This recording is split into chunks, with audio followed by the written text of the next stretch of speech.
पंचायत समितीवर परिवर्तन विकास आघाडीकडून महिलांना संधी मिळाली. राष्ट्रवादीच्या नमिता घारे यांची सभापतीपदी निवड झाली तर शिवसेना ठाकरे पक्षाच्या चित्रा ठाकरे यांची उपसभापतीपदी निवड झाली आहे. सोनं आणि चांदीच्या दरात पुन्हा एकदा घसरण झाली. सोन्याच्या दरात प्रतितोळा 1,100 रुपयाची घसरण झाली आहे तर चांदीच्या दरात प्रति किलो 7,000 रुपयांची घसरण झाली आहे. सोन्याचे दर आता जीएसटीसह प्रतितोळा 1,64,300 रुपयावर पोहोचले. मुंबईत बेस्टच्या डेपो आणि बस थांब्यावर चित्रीकरण करणं आता महाग झाले. बेस्टनं 1 एप्रिलपासून चित्रीकरण शुल्क आणि पार्किंग दरात 10% अधिक वाढ लागू केली. चित्रीकरणासाठी आकारण्यात येणारं शुल्क आणि सुरक्षा अनामत ठेव रक्कम वाढवण्यात आली. दादरमधील नायगाव बीडीडी चाळ पुनर्वसन प्रकल्पातील पहिला टप्पा पूर्ण झाला. नव्या घरात जाण्याच्या प्रतीक्षेत असलेल्या 864 कुटुंबाच्या घराचं स्वप्न अखेर पूर्ण झालंय. 16 मार्चला मुख्यमंत्री देवेंद्र फडणवीस यांच्या हस्ते नव्या घराच्या चाव्या देण्यात येतील. मुंबईची अतिरिक्त पाण्याची गरज भागवण्यासाठी हाती घेतलेल्या गारगाई प्रकल्पाचा प्रस्ताव लांबणीवर पडलाय. प्रकल्पाच्या संबंधित मुद्दे स्थायी समितीच्या बैठकीत उपस्थित झाल्यानं पुन्हा एकदा प्रस्ताव लांबणीवर पडलाय. या प्रकल्पाच्या संपूर्ण माहितीसह प्रस्ताव सादर करण्याचा आदेश देण्यात आला. गेल्या 10 वर्षात मिठी नदीतील विविध कामांवर किती कोटींचा खर्च करण्यात आला याबाबत माहिती देणारी श्वेतपत्रिका सादर करण्याची मागणी स्थायी समितीच्या बैठकीत करण्यात आली. तसंच मिठी नदी संदर्भात उपस्थित झालेल्या सर्व प्रश्नांची उत्तरं सादर करण्याचे आदेश देण्यात आले. मुंबई महापालिकेने जलजोडणीधारकांना आवाहन केले. थकीत जलदेयकं भरण्याचे 31 मार्चपर्यंत आवाहन केले. निर्धारित मुदतीत प्रलंबित जलदेयकं भरल्यास जलजोडणी खंडित करण्याचा इशारा मुंबई महापालिकेने दिला. मुंबई महापालिकेनं मालमत्ता न भरणाऱ्या विरोधात कठोर कारवाई सुरू केली. या कारवाईत आतापर्यंत 6,922 मालमत्तांवर अटकावणी करण्यात आली तर 483 मालमत्तांवर जप्तीची कारवाई करण्यात आली. तसंच एकूण 210 मालमत्तांच्या लिलावाची प्रक्रिया प्रस्तावित आहे. आखाती देशातून पहिलं तेलवाहू जहाज मुंबईत दाखल झालंय. आखाती देशातून आलेलं हे पहिलं कच्च्या तेलाचं जहाज आहे. हे जहाज होर्मुझ सामुद्रधुनी ओलांडून मुंबईत दाखल झालंय. या जहाजामध्ये तब्बल 1,35,000 मेट्रिक टन कच्चं तेल आहे.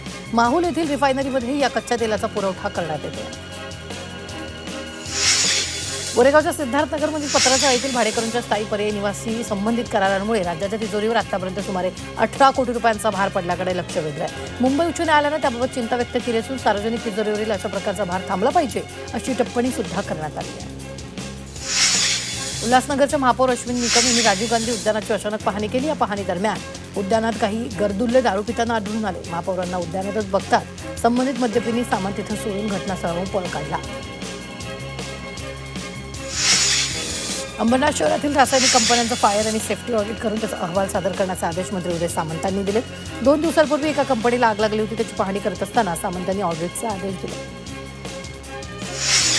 काँग्रेस खासदार वर्षा गायकवाड यांनी संरक्षण मंत्री राजनाथ सिंग यांना पत्र लिहिलंय. वांद्रे पूर्व परिसरात झोपडपट्ट्यांच्या पुनर्विकासासाठी हरकत प्रमाणपत्र तातडीनं जारी करण्याची मागणी वर्षा गायकवाडांनी पत्रातून संरक्षण मंत्री राजनाथ सिंग यांच्याकडे केली आहे.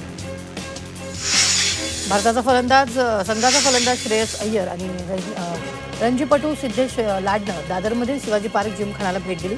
यावेळी दोन्ही क्रिकेटपटूंचा सत्कार करण्यात आला. तसंच श्रेय आणि सिद्धेशनं उदयोन्मुख क्रिकेटपटूंशी संवाद साधला. यावेळी दोन्ही क्रिकेटपटूंच्या हस्ते शिवाजी पार्क क्रिकेट अकॅडमीत असलेल्या खेळाडूंना किटचं वाटप करण्यात आलं.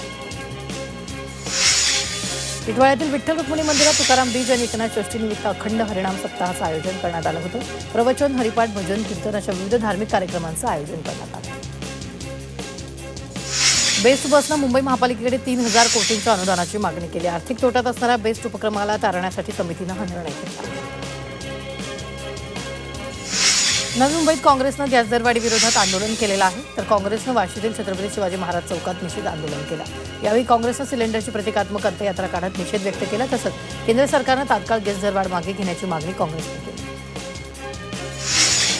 बदलापुरातील महानगर गॅस अधिकाऱ्यांच्या मनमानी कारभाराविरोधात शरद पवार पक्षाच्या वतीने धडक मोर्चा काढण्यात आला. महानगर गॅसच्या वाढीव विलंबाबाबत तक्रारी येत आहेत आणि तक्रारीचं निवारण करण्याऐवजी अधिकारी ग्राहकांची उद्धटपणे वागत असल्याचा आरोप करण्यात आला. मुंबईच्या हवा प्रदूषणात पुन्हा वाढ झाली असून हवेची गुणवत्ता खालावलेली. समीर आपच्या नोंदीनुसार मागील 3 दिवसांपासून हवा गुणवत्ता निर्देशांक मध्यम श्रेणीत नोंदवला जातोय. त्यामुळे आता मुंबईकरांना उन्हाच्या कडाक्यासह हवा प्रदूषणाचा त्रास सहन करावा लागतो. राज्यात थेट पावसाचा मोठा इशारा देण्यात आला. ऐन मार्च महिन्यातही पाऊस होणार आहे. अवकाळी पावसाचा इशारा देण्यात आला. तर भारतीय हवामान विभागाच्या अंदाजानुसार आज राज्यात हवामानात चढउतार बघायला मिळतात. काही भागात ढगाळ वातावरण राहण्याची शक्यता आहे. कोकणात उष्णता अधिक वाढेल आणि उष्ण वातावरण अधिक राहण्याचा अंदाज आहे. बदलापुरातील ग्रामीण रुग्णालय लवकरच 200 बेड्सचं होणार आहे. आरोग्यमंत्री प्रकाश आंबेडकर यांनी ही माहिती दिली. तसंच शिरगावमधील महिला हॉस्पिटलचाही प्रस्ताव केंद्राकडे पाठवण्यात आला आहे.